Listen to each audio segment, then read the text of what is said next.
Bonjour à toi et bienvenue sur la chaîne Rec, traqueur de fantômes.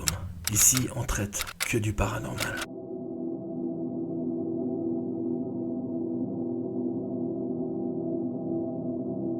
N'hésite pas à t'abonner et surtout, n'oublie pas de cliquer sur la cloche afin de ne pas louper les futures vidéos qui sortiront sur ta chaîne.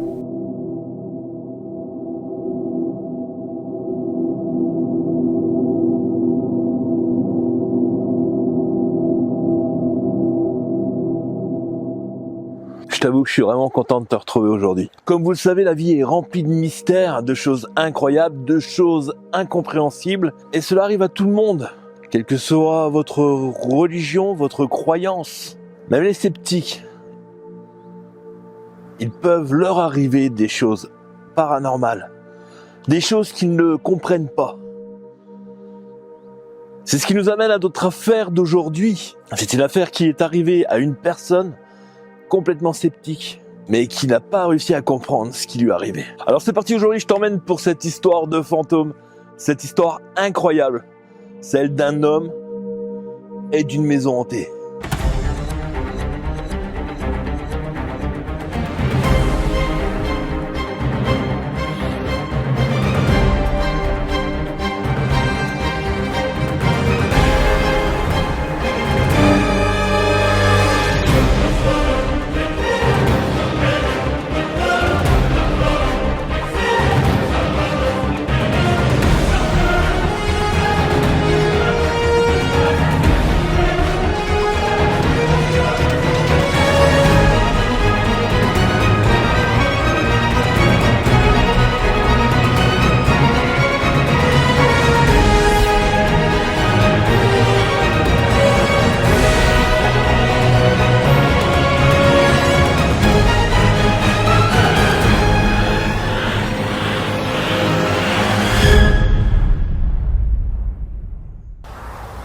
De 2009 à 2012, Dorian a habité une maison hantée, à Pessac. Il a appris à vivre avec des bruits de portes, des chaises qui glissent et qui raclent le sol.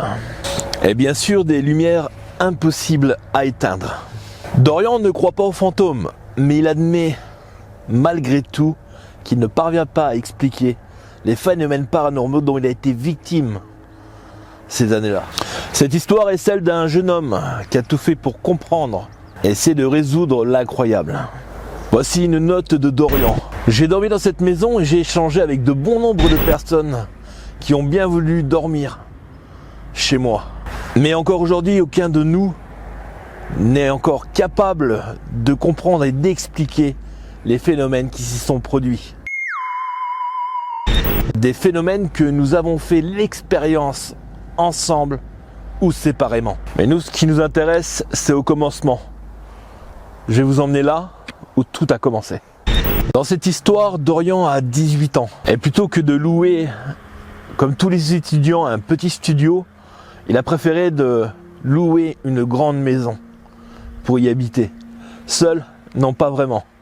Car vous allez voir dans cette histoire, il se pourrait bien qu'il soit accompagné de quelques fantômes et quelques phénomènes paranormaux.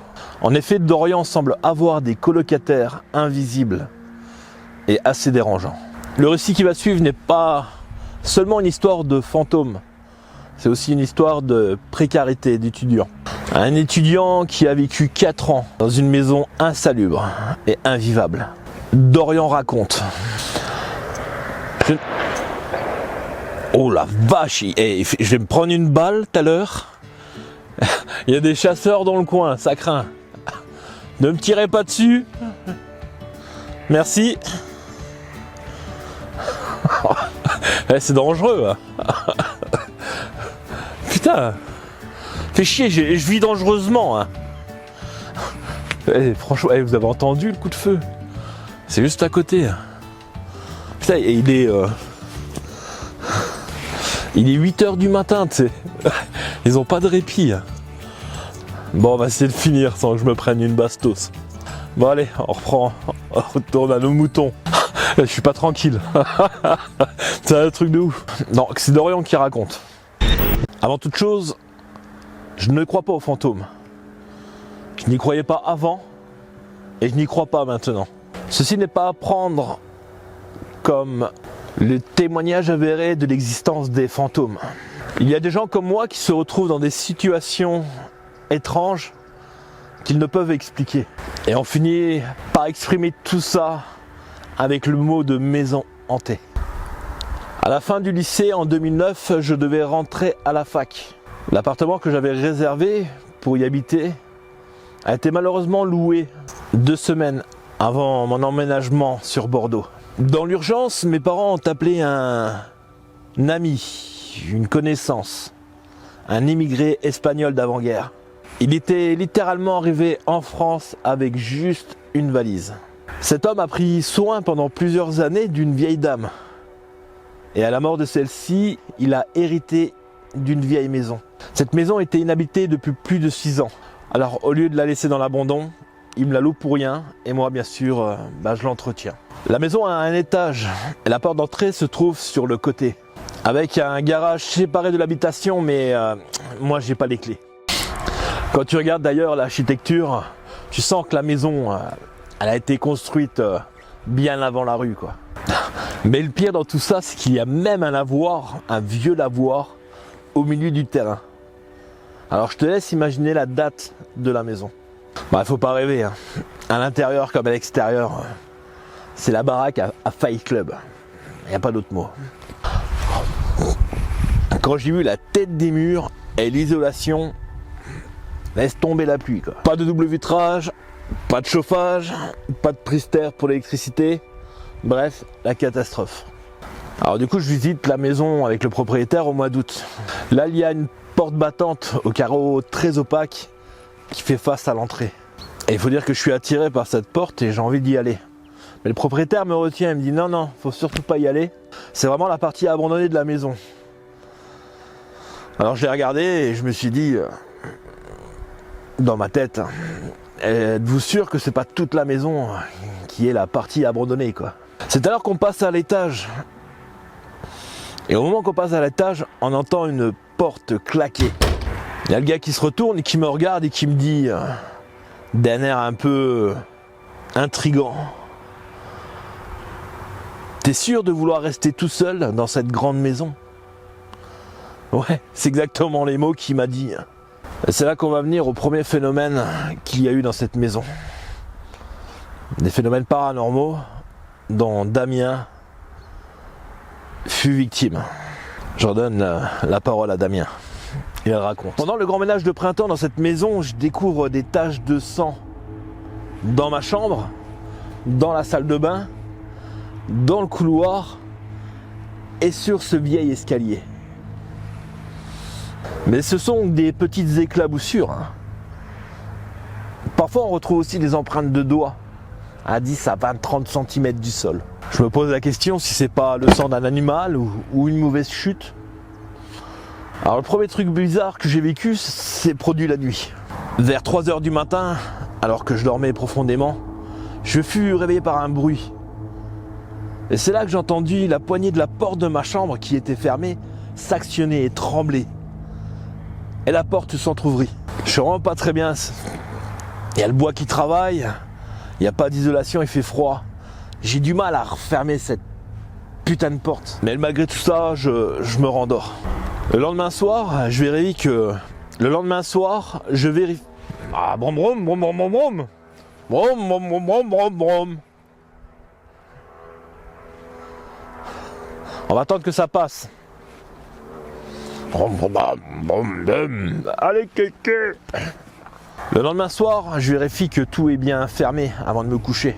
Si la porte est bien claquée. Pas que ça me refasse le même coup. Et pareil, à 3h du matin, j'entends la clenche qui s'agite et la porte qui s'entrouvre toute seule. Je me dis c'est complètement impossible. J'ai vérifié que la porte était fermée. Il était strictement impossible qu'elle s'ouvre toute seule d'elle-même. Surtout que toutes les fenêtres étaient fermées. Malgré qu'il n'y a pas de double vitrage, le vent ne passe pas à travers une simple fenêtre. Il n'y a rien de fou dans tout ça, mais cela se produit presque toutes les nuits à 3h du matin. La clenche qui s'agite et la porte qui s'ouvre. J'ai ma petite amie qui vient dormir chez moi de temps en temps. Mais au bout d'un mois, elle refuse de revenir dormir avec moi. Alors vu qu'elle habite à Libourne, elle doit bien m'expliquer pourquoi elle ne veut plus venir près de moi. La nuit. Ou le jour. Mais voilà, elle veut plus que... C'est chiant. Alors elle me prévient tout de suite qu'elle ne sait pas si elle était en train de dormir, si elle était dans un profond sommeil, ou si elle rêvait. Dans tous les cas, elle n'a jamais vécu une expérience pareille. Cette première nuit dans la maison, il y a un mouvement sur les draps qui l'a réveillée. Elle se met assise et elle aperçoit une forme assise au bout du lit. Puis elle a perçu sur le parquet des bruits de pas s'éloigner, puis un son. Elle n'a pas réussi à m'expliquer quel son, quel genre de son qu'elle aurait pu entendre. Elle a dit que c'était impossible à expliquer. Elle m'a dit que c'était pas vraiment un rire, mais elle a eu une très mauvaise sensation lorsqu'elle a entendu cette chose. Alors dans tout ça, je vais bien me faire des films, mais on n'en a jamais pu reparler de tout ça. Vous savez, moi, et ce genre d'activité, paranormale ou pas, ces histoires de fantômes qui peuvent exister ou ce que des gens peuvent vivre, c'est pas trop mon dada, je veux pas trop en parler. J'essaye vraiment de trouver de quoi expliquer ce qui a pu se passer là-haut, mais je n'y arrive pas. Je n'arrive pas à expliquer ce qui s'est passé dans cette maison. Mais je vais vous conduire à la fin de mon histoire. Comment tout ça s'est arrêté. Il y a une nuit, j'en ai eu un peu marre que cette porte s'ouvre. Alors j'ai pris un gros fauteuil en fer et je l'ai bloqué contre la porte. Je me rendors et pareil, vers 3h du matin, j'entends la clenche bouger et la porte taper pour essayer d'ouvrir contre le fauteuil en fer. Puis ça s'est calmé. Et depuis ce soir-là, même si j'enlève le fauteuil, la porte ne s'est plus ouverte et la poignée ne s'est plus enclenchée. Est-ce que la chose qui a essayé d'ouvrir cette porte a compris que ça me dérangeait et que je ne voulais plus que ça se reproduise? Après, il ne s'est plus jamais rien passé. C'était mon histoire.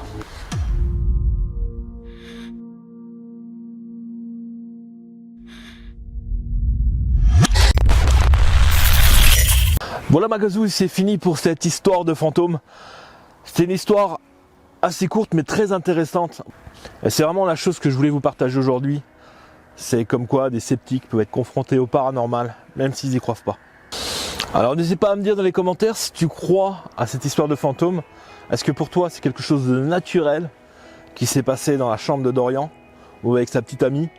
Ou alors est-ce que pour toi c'est vraiment un phénomène paranormal qui est venu importuner ces gens?